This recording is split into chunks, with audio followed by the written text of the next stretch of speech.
Come late February, the Hearthstone community will be adjusting to some changes to two extremely popular cards, Small Time Buccaneer and Spirit Claws. The nerf is clearly hoping to target two problems at once, the problem of Shaman in general, and the problem of pirates and Shaman, Warrior, and Rogue. Small Time Buccaneer's health is being decreased from 2 to 1, and Spirit Claw's cost is being increased from 1 mana to 2 mana. The Buccaneer nerf is going to shake things up in the majority of decks being played in Hearthstone right now. The pirate versions of Aggro Shaman, Midrange Shaman, Aggro Warrior, Dragon Warrior, Aggro Rogue, and Miracle Rogue have to reconsider the strength of the pirate package in their lineup due to the increased vulnerability of Small Time Buccaneer. At times, these archetypes comprised nearly 70% of the meta, and even if Buccaneer sticks around, he's now counterable on turn 2 by numerous token removing mechanics, by several hero powers, and most importantly, by Patches the Pirate. So what impact will moving Buccaneer to 1 health actually have on the meta? Perhaps the biggest hit is going to come to Aggro Warrior. While Shaman and Rogue have archetypes that function fine without pirates, Aggro Warrior really found an extremely powerful curve by way of the Buccaneer opening play.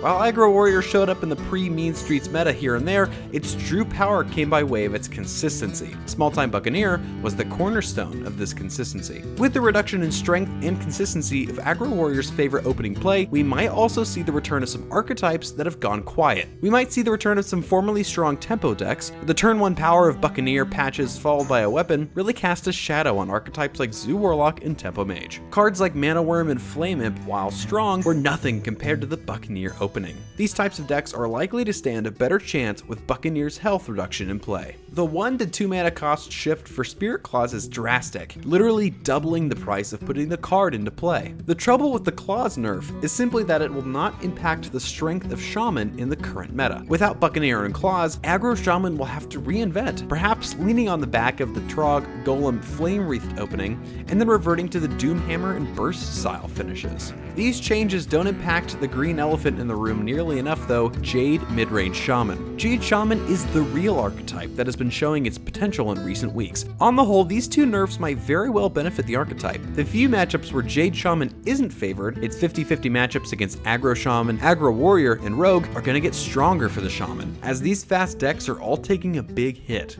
Strangely enough, while one nerf looks to help with the problem of Shaman, the other nerf might be serving as its counter, reiterating the strength of Shaman. The long story short is that despite the nerf hammer coming down on 2 of the Shaman's favorite players, the elements are still going to be destroying us on the ladder in the coming weeks. We hope you enjoyed this quick glance on the possible impact of the coming nerfs in the February balance patch, and we invite you to join the conversation and share your thoughts in the comments below. If you enjoyed this segment, consider leaving us a like or favorite, and please subscribe to stay tuned with all of Tempo Storm's news and Hearthstone content.